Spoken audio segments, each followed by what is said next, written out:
Okay, great. Thank you. All right. Thank you for being with us today, Kristi. We appreciate your time. We know you're very busy. Thanks for having me. So we have a couple of questions for you. I think first and foremost, like Cheryl and I know a lot about you, but where are you from? I was raised and born right here in Lake County. I went to Roseboro Elementary and Mount Dora Middle and Eustis Middle when we moved, and then Eustis High. Graduated. Okay, got it. Cheryl, do we want to introduce ourselves? We've got a little bit about Kristi so far, but why are we here? Well, thank you for that, Deanna. My name is Cheryl Smith. I have 5 kids in the school district, so I have a vested interest in the school board seat. And over the years, Kristi and I actually came up through, we were on the SAC together at our local school district.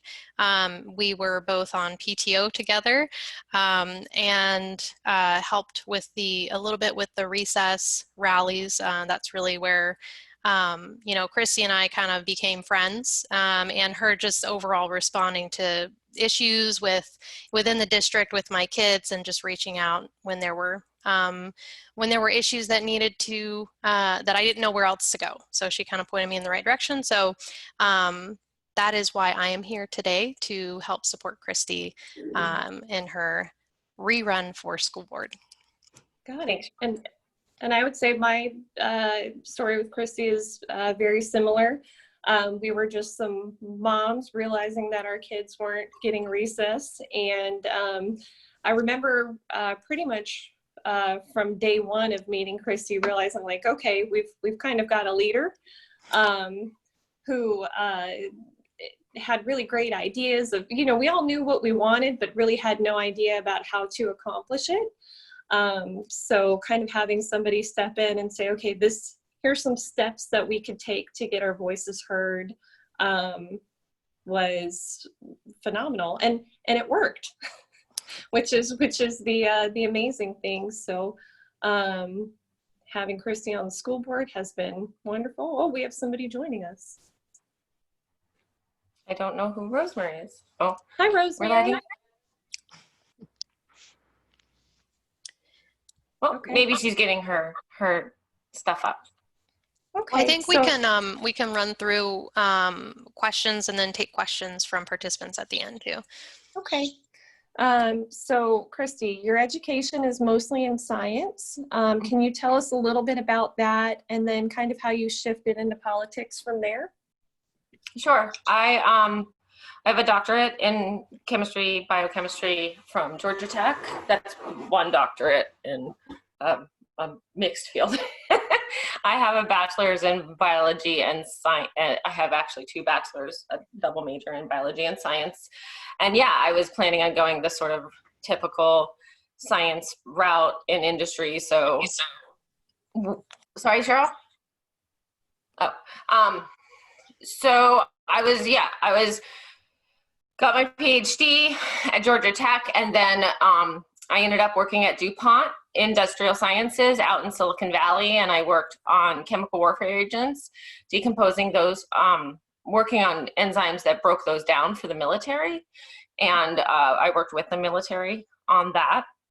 And I've always chosen jobs and fields where I have a ability, like as I was doing my graduate training, I was teaching as well, because that's part of our training. And so I've always found jobs where I can explain things to people and explain the science in a more layman's terms and be able to fix problems and solve problems. That was also a big part of my job, because I worked with the business side as well.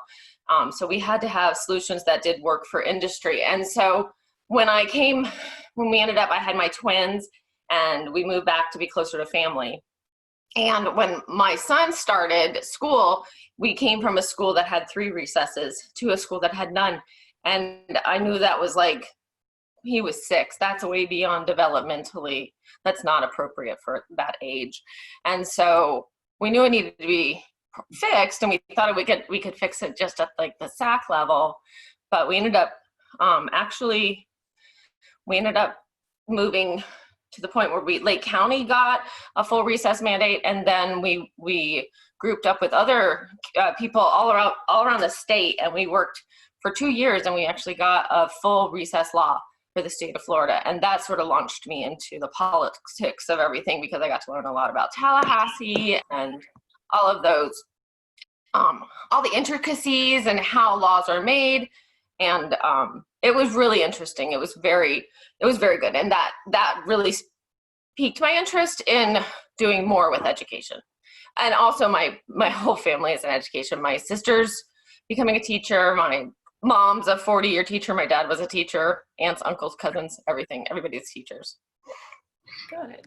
Okay. So would it be accurate to say you obviously didn't go into the science field with the intention of becoming a school board member one day? That wasn't your initial plan?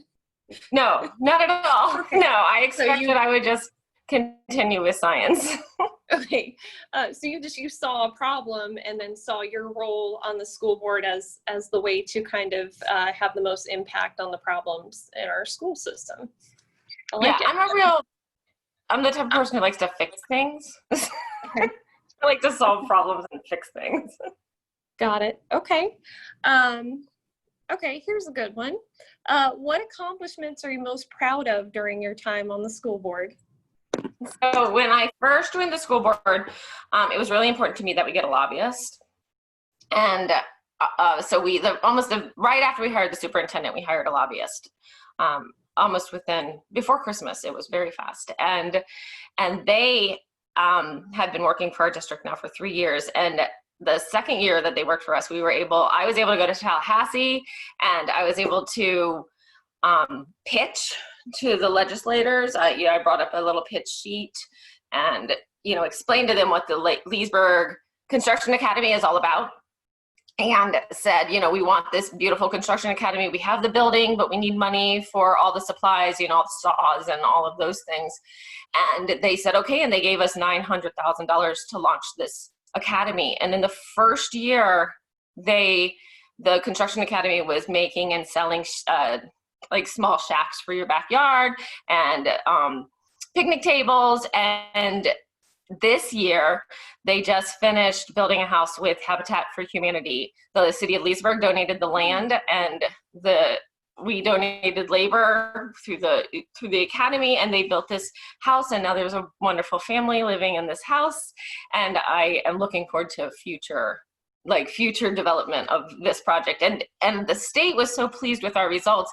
They awarded us, and they awarded very few people grants the following year, and we actually got a grant for Eustis High School to repeat it because it's such a good program that we were able to create. And so that's been a really exciting project to see go from the very seeds of the beginning to building houses. That's a pretty big deal. Yeah, I didn't know that you guys had done that. So congratulations. That's a huge accomplishment. Yeah, it was actually I think it's Lakeshore TV did a whole YouTube series on it. So there's like 5 different YouTube episodes, and they're being aired, I believe, in a North Metro station. Mm-hmm. Okay. Yeah, we should post some links. I've not seen it. I'd love to see it myself. So, wow. Yeah, congratulations. So on the other side of the spectrum, that's what you're most proud of, but is there anything kind of, looking back that you wish you would have done differently, or any, regrets that you have about your time so far on the school board? Hey, very quickly, I'm sorry, Kristi, to cut you off before you get into your next question. Can you make sure that no one is waiting in the Zoom waiting room? We do have people in the waiting room. Okay. We have 5 people. Just wanted to make sure that they were able to get in and ask their questions if we have time at the end. Okay. Sorry about that. That's great. I'm thrilled we have people. Welcome. You're sorry, you had already asked the question about things I regret. I regret not arguing some situations better. Like, I've learned to be a better debater and to debate more diplomatically, because I was never raised to be particularly tactful. So that has been something that I've had to learn, and I think it's a skill, and I have gotten much better at it, but I'm learning all the time. And I see how sometimes I say things and they come off completely wrong. Other times I say things and they were too harsh and it shuts people down, and that's not what I intend. So I try to to negotiate fairly with everyone, no matter what the political spectrum, because I think we all have something to offer.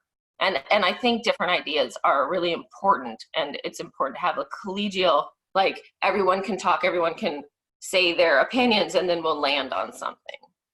Okay. Did we get everybody added? I don't see any additional blocks pop up.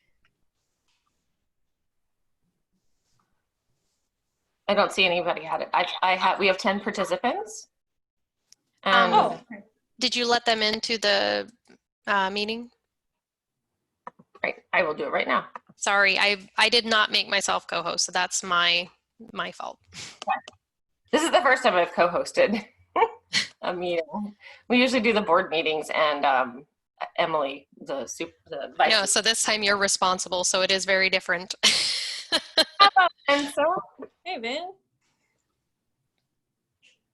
All right. Vin, do you want to open to questions? Did we get through the questions, Sienna? We've got a couple more. I think we're all right on time. If it's okay, we've got maybe 4 more. Okay, so there was a recent post about police. I know this isn't exactly within the realm of the school board, but we'll come back to that one. We'll save that one for the end if we have time. Let's go back, since we've got some new people joining us. So why are you running for the Lake County School Board, and what makes you stand out amongst other candidates? I believe that in the last 4 years, we have made some substantial changes. We have a new superintendent. We have a different structure. We are moving towards making this county much better. The education, my goal is for every student to get a rich, deep education where they're engaged with their work. You know, whether it be a study on Vietnam or math, they should be reading, writing, thinking, talking all the time about it. And I believe if we really educate the kids, that the test grades will then follow. And that's why I focus so much on vocational education, so that all kids can graduate with a college degree or vocational, and those that graduate with vocational will get, they will have life skills, and they will have the ability to get a well-paying job. So my focus is on providing a well-rounded education so that our kids, one, enjoy being at school and want to come to school, and our graduation rates go up, and also so that we provide those important life skills to the kids, and also the ability to get the job. So Great. Okay, so we've kind of talked about past accomplishments, past things that we would have done different. Let's look going forward. What do you think are the greatest challenges facing us? And that's I think it's a mix. This year it's going to be COVID. Obviously, we're going to be dealing with a lot of shutdowns, a lot of inability to have schools open because of quarantines, or needing to, either quarantine or having people out sick. My dad's restaurant is going through it right now, and there's only 13 people working in that restaurant, and it's hard on them just not having enough staff, simply.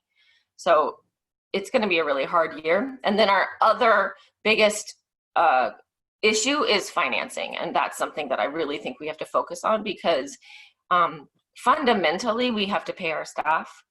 We can't forever not pay our staff. It's not fair to them, and we can't recruit good, excellent teachers, which is what we want, without being able to pay. So I'm glad that the governor has given us more funding. It's just going to be a real challenge this year to figure out how to give that funding out in a way that doesn't make it seem completely unfair to our veteran teachers. So that's going to be a real challenge. Financing is always a real challenge. Got it. Okay. And then we'll have one more question, and then we can open it up for outside questions. So if elected, how will you encourage worker engagement in the school district's decision-making processes, welcoming meaningful input from those who provide and receive its services? So this year, the district has launched a focus on school culture, and they did that at their they have a principal leadership conference every year. And I really hope that as we launch a focus on school culture, because good leaders do that. Good leaders ask all of their levels of employees, what do you think? It doesn't matter if you're someone who's the janitor, the teacher, all those levels come together to make the school function. And a good leader will include all those people in their decision-making process. You know, maybe the person who makes the decision doesn't make the decision you want, but at least you've been heard and you feel like you've been heard, and that's really important. And I think as our leaders, and we work on our culture, as we work with our leaders on our culture and how we're teaching our leaders how to work on the cultures in their schools, I think that will naturally turn around. And I'm really excited that that is something that we're looking at this year. Great. Okay, I like it. And then that was all of the questions that we had sent in prior to this. So if anybody has, we've got time for questions. If anybody has anything they'd like to ask Kristi, I'll open the floor. Rosemary was in first. Did she want to speak first? Or does Vin want to speak?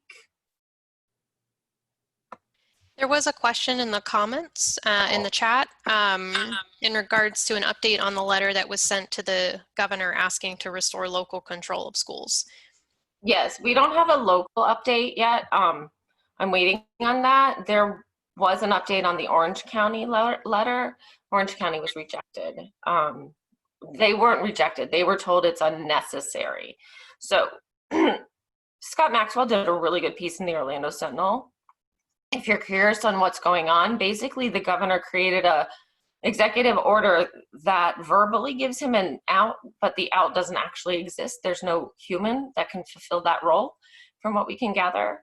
So he created an order that is not able to be overridden without his or potentially the Scott Rivke's, who's head of the Florida Department of Health. Only they could override the decision from what we've learned. Got it. Thank you, Mr. Howard, for the question. Any other? Do we have other questions, or anyone having delicious coffee? That's water. Some are having coffee. Someone commented asking if iced tea was okay. Whatever is appropriate for your morning. I prefer unsweetened because I'm a terrible Southerner, so. But it's fine with us. Whatever you want to drink. We're just happy that you're here and hopefully addressing any questions that you have. Mm-hmm. Got it. Okay. I'm trying to think, is there, I thought we would have, I'm so impressed that we have all these people here. I see Susan and Mr. Howard asked a question, and I see my mother. So. All right, we had a question on LEOs, right? Deanna? Mm-hmm. Cheryl, could you address that one? Sure. There was a recent post on Facebook in regards to law enforcement, and I just wanted to basically that you have negative views towards law enforcement, and I did want to address that just because I know you personally, and you don't have those views. You've never shared those views. You've only shared the opposite with me. And especially in your role, you've worked in conjunction with law enforcement. So I just wanted to kind of put it out there and ask, what your views of law enforcement are, and how that works within the purview of the school board.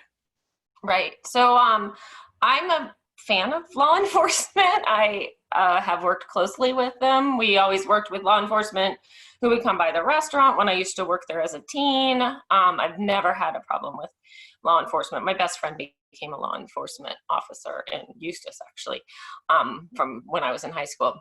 We have some excellent law enforcement officers on our campuses. They try to create a more welcoming culture. A lot of them are later in their term.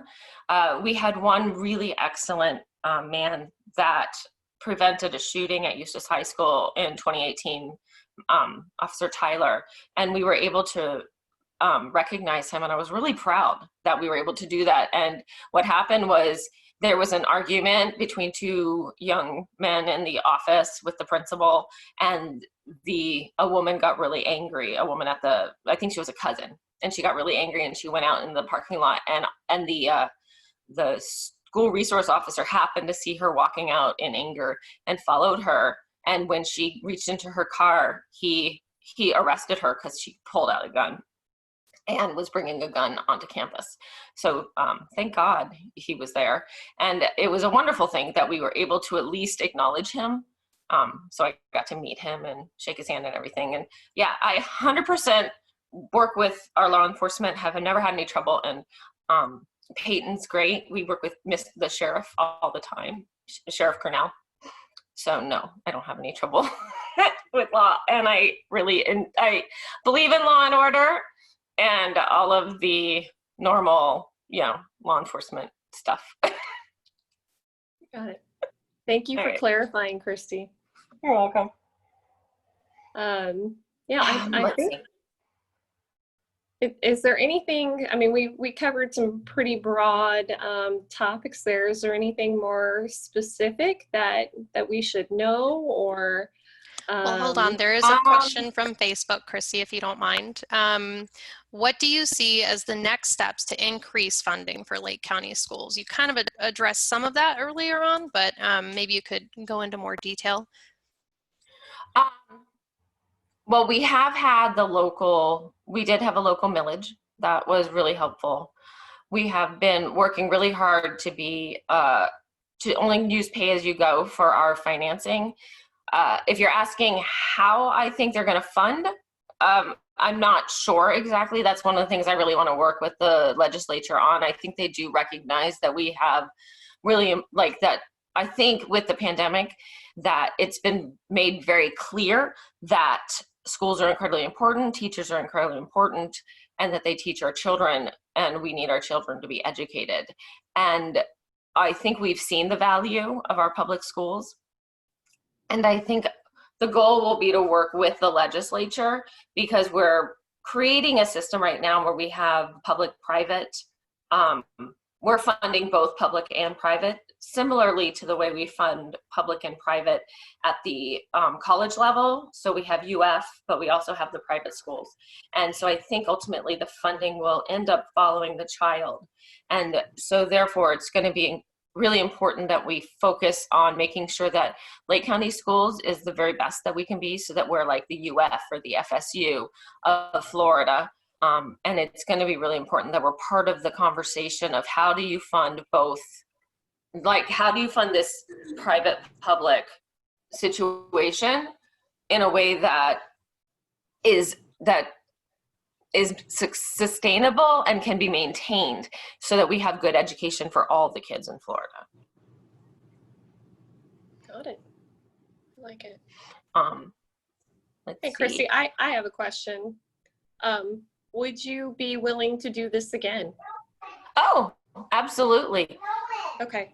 Yeah. And I'd like it. Somebody asked if we could do it at a different time other than in the morning. So maybe we could do an evening one. That would be great. Okay. Yeah. And we can collect questions more from we can try, well, I'll advertise a little earlier, and we can try and get some more questions from more teachers, and because I know there's so many questions out there right now, you know, masks, not masks, and how are we enforcing that, and you know, a lot of opening questions that are just things that we're just all going to have to work through, but are challenging to work through. So Well I trust said. our teachers to I feel like we created I hope we created a workable framework, and then our teachers will be able to fill in, flesh it out. Great. Okay. All right. Anything else? Any other questions? If anybody, I think there's a function to unmute yourself if any, Rosemary or anybody who's muted has a question. Thanks everyone for joining us. I do want to make sure everyone knows that this race is only going to be in the August 18th election. It will be decided then. So be sure to fill out your ballots now. We should be getting absentee ballots. Most people have gotten their absentee ballots, and then early voting starts, I believe, today. So, you know, get in, vote early, so you don't have to face lines in the middle of a pandemic. All right. Ben unmuted himself. Do you have a question, Ben? Or a comment? I don't have a question. I do have a comment as usual. And thank you for being the person who pushed for the letter to the governor. Even if nothing happens, it needed to be done. At least on all, from this one teacher's perspective. Two, both you and Mark have brought up, you know, grades and such like, and such grades going up and such. I know Mark specifically honed in on AP. I don't think you're getting the whole story because it's a difficult one to get out there. So if you and Mark ever want to get together as an AP teacher, I will show you a particular interest that I've laid out for Francis, but no one's done anything about. And again, it's just one perspective. And then finally, I want to acknowledge the Herculean task that's going on in Tavares right now, trying to sort through what parents' options are wanted and where teachers are going. So don't take this as a complaint, but as a board member, if you could just ask in the way of communications. Some of us teachers are 1 week from returning to school, and we still don't know where we're going. You know, we've put in for, yeah, I know, there's the eyes. Now, I know where I'm going. I go to my school, but if I've applied, Like virtual. it's all being sorted and it's Herculean. I get that, but it would be wonderful given the fact that 1 week from today, if we got a letter from Chad or Diane or Emily that says, we're working on it, we'll have an assignment to you on Wednesday, or, you know, sorry, it's going to be, you report to your regular schools, and by that time we'll get it to you. You know, not everybody wants to do pre-planning. I do. I'd like to know what I'm teaching, if I'm moving, what I'm teaching, and the like. That's totally reasonable. Yeah. Just ask them, you know, where the status is. Yeah, so those I can of do us that. that are moving can get our head gears around that for next week. That's it. I'm here for moral support. I voted already. I voted for. Thanks, Ben. Is the issue with AP that the kids from the first semester won't like that there's that whole second semester where they forget everything? No, there's excellent teachers. I believe if I were to, maybe this is wrong, but if I had to put up on a pedestal, I think Eastridge High School, I forget his name, it's either Steve or Scott. He's got an excellent rate, and he doesn't do the full year like I do. He's got an excellent pass rate. Oh, okay. That's okay. That's good to know. Yeah, that's not okay. So it's doable. Okay, so I'll get back with you about that. Great. Thank you. Sure. Okay. All right. Thanks, Well, Ben. we're pretty much at time, and we will schedule another one before the election, and then when I win, I will.